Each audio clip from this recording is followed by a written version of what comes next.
has. I'm more concerned about the authenticity of their faith and how that plays out in their policies.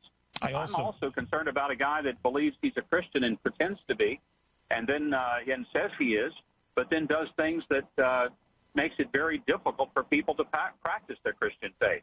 I'm disappointed if a person says, I'm a Christian, but you invite the Pope into your home, and then you invite a whole bunch of people who are at odds with the Catholic Church church policy. I think there's something very unseemly about that. All right, that was Governor Mike Huckabee earlier this week calling out President Obama. He joins us now, 2016 presidential candidate, former Arkansas Governor Mike Huckabee. Governor, when you say I'm more concerned about the authenticity of their faith and how it plays out in their policies, and that he pretends to be, you know, a guy that believes he's a Christian and pretends and says he is, but does things that make it difficult for people to practice their Christian faith. Explain that in more detail. You saying he's pretending to be a Christian? Well, what I mean by that, Sean, is here's a person who says he's a Christian. All right, let's take him at face value. Let's just to say that that's correct. But what kind of Christian? What kind of Christian goes after the Little Sisters of the poor? What kind of Christian goes after a wonderful evangelical family like the Green family at Hobby Lobby, who provide very generous salary and benefits for their employees, but they don't want to provide abortifacient drugs? What kind of administration won't stand up for an elected county clerk like Kim Davis, but will also, at the same time, make concessions for Nidal Hassan, the Fort Hood shooter, or for the detainees at Gitmo? I just wonder, when is this president going to show some love? I have another question. Okay. If you don't mind, I'll add to your list. Who sits in the pews of Jeremiah GD America and America's chickens have come home to roost after 9/11? Is that a Christian church to you? He says he's a Christian. I'll tell you this, Sean. I'm a Christian. I wouldn't go to Reverend Wright's church. You know, I sit in church every Sunday. If my pastor said stuff like that, I'd go to a different church, because it's not something that I find as part of the Christian message to condemn a country that has done more to provide really a platform of generosity across the world. This country has always been the country that responded in the most Christian of ways by being the epitome of kindness and relief.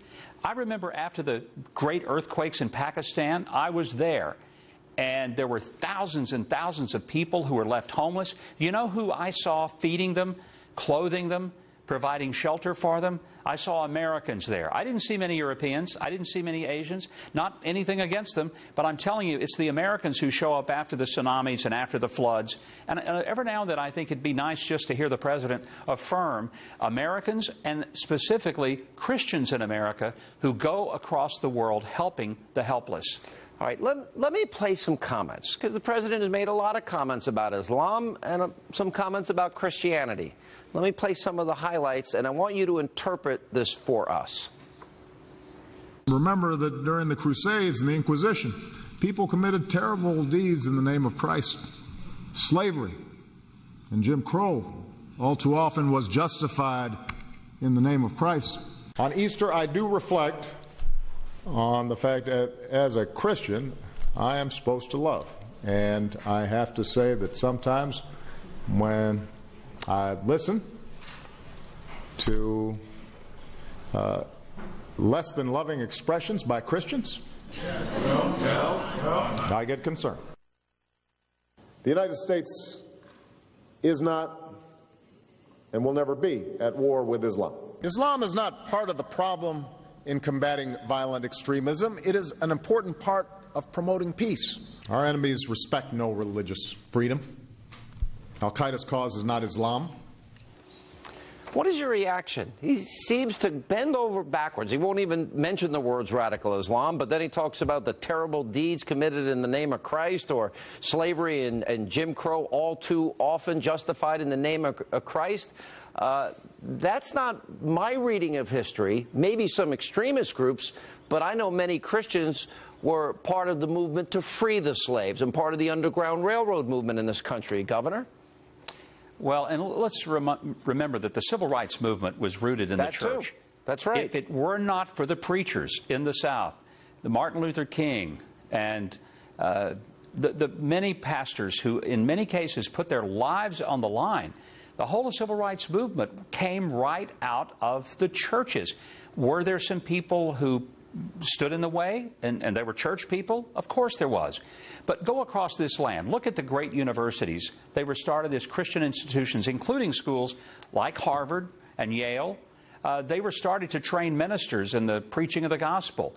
Take a look at the hospitals, Catholic hospitals, Presbyterian hospitals, Baptist hospitals that heal people every day. His comments about Islam versus his comments about Christianity. He bends over backwards to praise Islam, never say radical Islam, and he seems to bend over backwards to talk about the terrible deeds in the name of Christ and talk about the Crusades, which he clearly knows nothing about, but that's a side issue.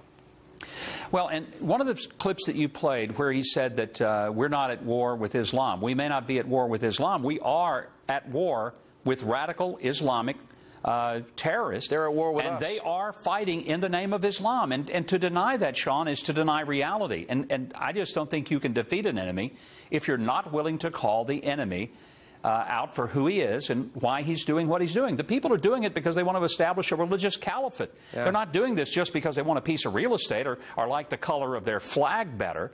They're doing it because they believe that the God that they serve wants them to kill us. Now, that's being done in the name of their religion. Like it or not, President Obama, that's why they're doing it. All right, Governor, well said. Appreciate you being with us. Thank you. And coming up, one Republican lawmaker is calling for the U.S.